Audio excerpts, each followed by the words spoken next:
Hey, what's up guys, I'm Jackii and you've just clicked on this video because you want to learn how to do this kind of hairstyle, this kind of I guess Korean-esque butthole hair looking thing, kind of like a split. So if you follow this video, if you keep watching, then I hope you'll learn how to do this or pick up on any tricks. I'll have some little tips that you'll learn along the way as well with making your hair look a lot better overall, make it look more controlled and more structured together. Take it away. Go. Enjoy. Enjoy. Hope you enjoy. So my first step that I do for this hair tutorial is I use clips and I clip about 1/3 of my hair up.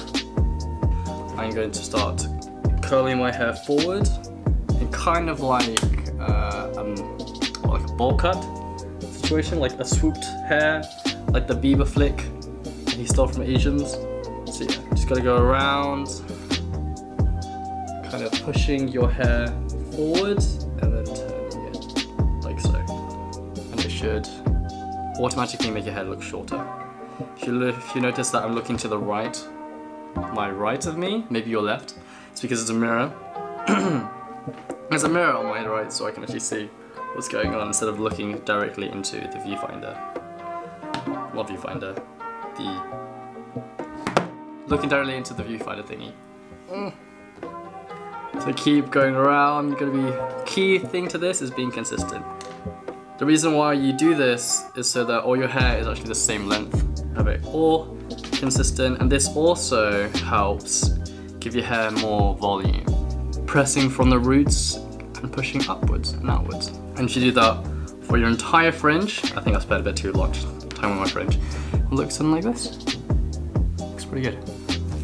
Clip off the top bit, the 1/3. The reason why we cut it into 1/3 is so that we can manage the hair a lot easier. This would be the first base one, so this is the base one look. And you could easily go outside looking like this. I am sweating. It is hot. I am not used to 30 degrees heat. England, please. So yeah, make sure to do it on the side as well. Left and right, and also the back. That's one key thing is to curl your hair, make it short, consistent all the way through, from your left to your right. That was the other end, the left to your right and your back. The most important step, and this is the hardest step I honestly think, is to divide your hair into halves. So push your hair up to reveal a massive forehead that I've been hiding for these last couple of years, and try and find the center.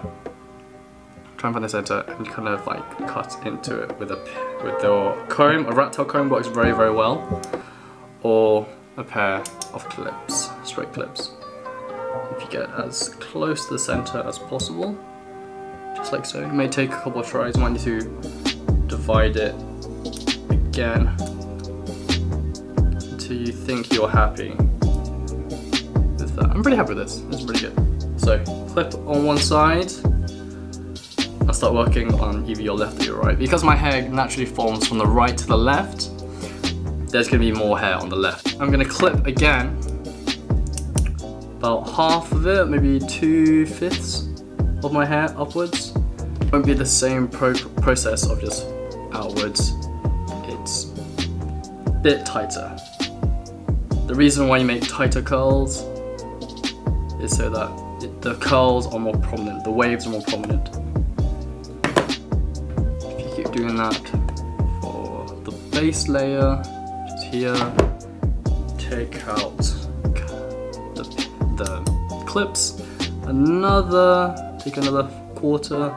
Again, this is work your way down and up instead of up and down. I've realized is that you don't mess up what you've made. You kind of improve onto it. So you keep doing this until you feel like you can grab more of a section, just like so. And you want to do that consistently. This is kind of the prep work we do. A lot of mistakes, if you feel like, can be erased or can be fixed by using wax or hair products. So again, I'm going to clip this side. I'm going to look at my shorter hairs, clumping it all. And if your hair is thinner as well, then this is going to be a lot. Super easy compared to having thicker hair. But again, you just want to clip your hair, tightly curl it, move it forward, have it down, and kind of push your hair backwards, kind of creating this wave like this. And you feel like you want to add more, just gotta grab a top half of it, and again do the same exact motion. Like that. Kind of brush your hair out. And there we go, it looks a lot better. Oh, there's two. Ta-da! There we go. It's pretty good all the way around, isn't it? I think that's okay. And if you can replicate this, then I've done a job well done. That's kind of hip right now. I kind of like it. I wear it a lot. I used to have my hair just down, covering this massive forehead for a good reason. But, kind of embrace it. Go around if you like you've missed anything. Make sure it's how you wanted it again. It can be your own style. If another tip that you want to keep it looking up instead of having the rest of the day it drops down like this, which happens a lot. But I found a way to negate that. Right on here, get a little strand of fringe, clip it, bend it backwards, and push it out. So clip it, pull it back, push it out. There we go. Kind of makes its own kind of pin, pushing itself backwards, holding the rest of the hairs in place, and that's more secure. So I'm gonna add some wax to my hair to finish this look off. And today I'm gonna be using Gatsby Grey, the grey one, because I like having a matte finish, so I'm going for more of a natural look, natural matte look. You wanna push it through your hair, make sure your entire head of hair gets a little piece of product. And there you have it. Hair done. It's kind of asymmetric. I kind of like it that way. Kind of different view from each angle. Yeah. Ta-da! I hope you liked the video. If you do, subscribe, comment, like, all that funky stuff, and follow my social media. Yeah, hope you enjoyed the video. Okay, that was really long. I need to cut this. Alright, bye!